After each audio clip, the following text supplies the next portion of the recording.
Kita balik lagi di Generasi Mecin, masih ngopi-ngopi di daerah Tebet nih, di Kopi Salo Inyan. Waduh, ngebahas masa depan KPK nih kayak dari tadi.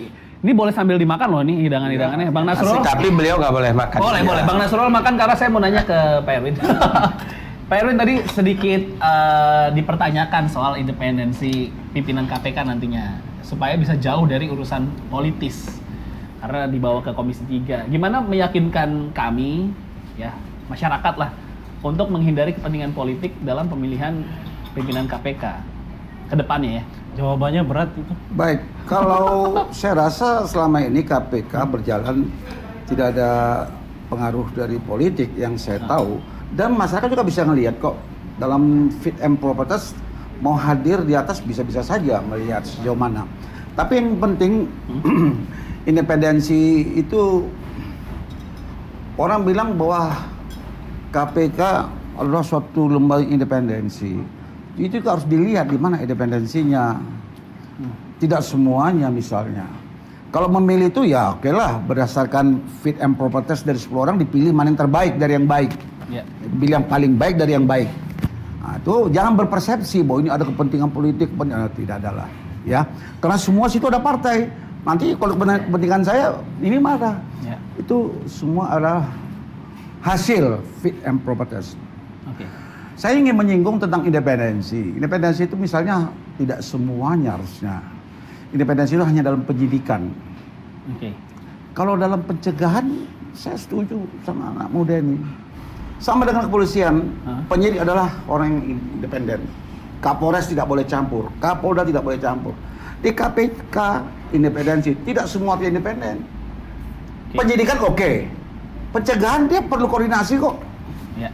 Dia perlu ke instansi ini, perlu ke sana. Jangan dibilang, wah KPK kerjasama. Nggak bisa. Oke. Independensi itu harus dilihat yang di mana KPK-nya independensi. Kalau penegakan hukum, yes. Pimpinan nggak boleh campur. Oke. Dia kan punya juga penindakan pencegahan. Kok pencegahan independensi, terus dia mau kerja sama siapa? Nah, pemilihan anggota yang 5 orang itu, saya yakin masing-masing partai sudah bisa membaca, melihat. Tapi tidak, itu kan bukan orang partai. Nah, tentu macam-macam anggota ini punya sisi yang berbeda dalam menilai. Dan saya setuju yang kata Pak Nasrullah, pilihlah orang punya integritas dan mempunyai pemahaman tentang hukum pidana. Kalau pansel bolehlah. Tapi kalau orang 5 orang lain mesti paling tidak orang mengerti pidana. Adalah dari jaksa, adalah dari kepolisian. Sayang kemarin itu nggak ada dari jaksa sekarang ini kan, hanya dari polisi ya, Ibu Basaria. Harusnya memang harus dari jaksa, harus ada juga dari kepolisian supaya lebih baik. Bang Adnan mungkin ada masukan?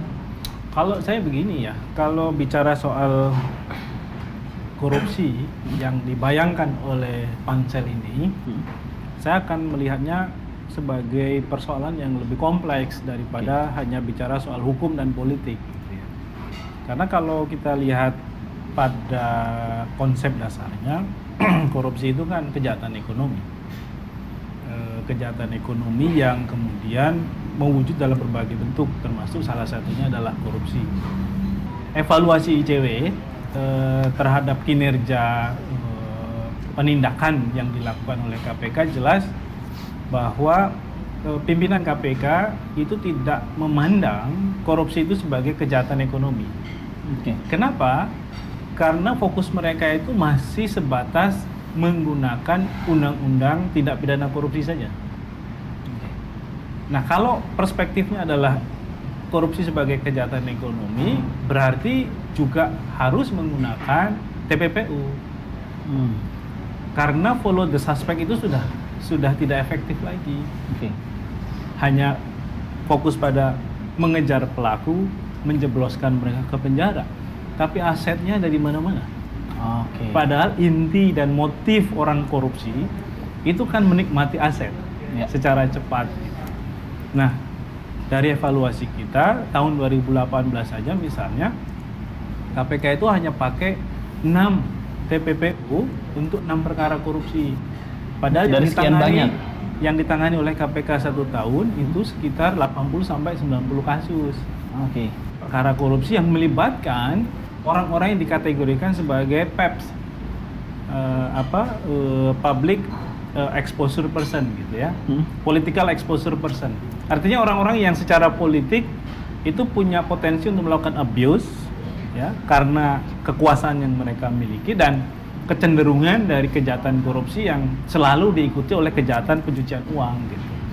Nah ini yang saya kira harus dibenahi konteks dari pemberantasan korupsi di KPK dari sisi penindakan.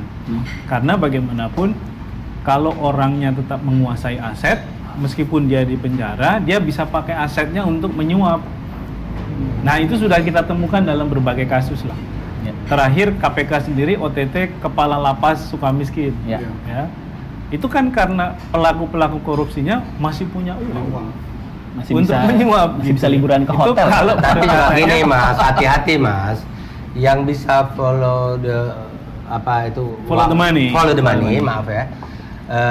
Itu kan terkait jika perolehan harta itu diduga dari hasil korupsi. Betul. Jangan semua harta akhirnya disikat. Itu yang tidak tepat. Kalau misal follow the money itu dalam konteks tindak pidana pencucian uang, ya kasus ini korupsi. Ini aset-aset ini dia harus bisa buktikan bahwa bukan hasil korupsi. Nah kalau dia bisa buktikan itu, jangan juga dimiskinkan dia ada harta warisan atau harta usaha dia ya. Betul. Jangan sampai nanti pemahaman itu keliru dan itu yang sudah berjalan selama ini keliru. Saya anggap bahwa aset-aset yang bisa dia buktikan saya ada usaha ini tetap disikat dan itu akhirnya negara zalim terhadap orang. Kalau saya melihat koruptor ini, sikat, tindak, berikan hukuman yang seberat-beratnya agar ada efek jera kepada itu. Begini, tapi harta yang diperoleh oleh dia itu dikawal dengan peran sangat penyitaan itu kan tidak merampas sebenarnya. Menyita itu hanya untuk memastikan bahwa harta itu nanti ketika diproses itu tidak dipindahkan, tidak dipindah tangankan kepada pihak lain. Itu fungsi penyitaan. Apa yang perlu dilakukan sama teman-teman DPR soal undang-undang? Abis ini Bang Heri. Kita makan pisang dulu ya. Jadi jangan kemana-mana, tetap di Generasi Mecin.